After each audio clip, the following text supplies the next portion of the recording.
video, we're going to be talking about special tests for the back and spine. In this example, we're using the straight leg raise. It's mainly used to look for disc herniation. All you have to do is raise one leg, usually the good side, before raising the bad side, and you'll know the difference because of the patient's reaction.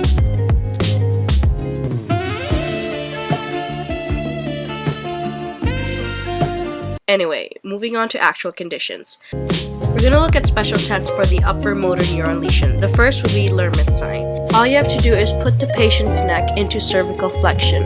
Hip flexion is not necessary. I honestly don't know why we did that. Anyway, patient would feel some sort of electric shock go through her back.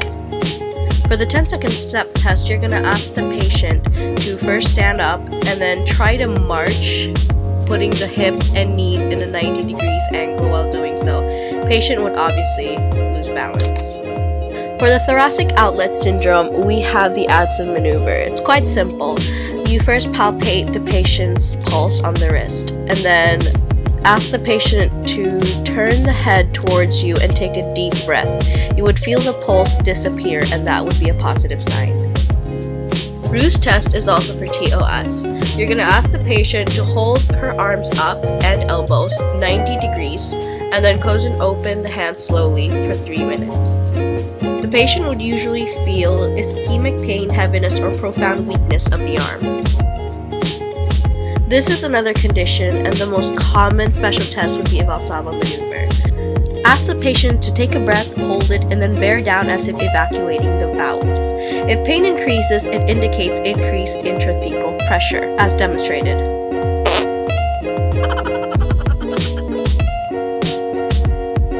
For NAFFZIGER, you have to warn the patient that you're going to look like you're choking him, but you're really not. The examiner only gently compresses the jugular veins for approximately 10 seconds. The patient's face flushes after pressing down, and then the patient is asked to cough. A positive sign would be pain in the lower back. To test for decreased blood supply to the brain, first up we have Underberg's test. For Underberg's test, you're going to ask the patient to stand up with the shoulders forward flexed to 90 degrees, elbows straight, and the forearms supinated. The patient is then asked to rotate and flex the neck as shown while marching in place. The test is considered positive if there's dropping of the arms, loss of balance, or pronation of the hands. For BARRE'S test, the patient is asked to stand with the shoulders flexed forward to 90 degrees, elbows straight, and the forearms supinated, palms up, and eyes closed. The patient is asked to hold this position for 10 to 20 seconds. The test is considered positive if one arm slowly falls with simultaneous forearm pronation.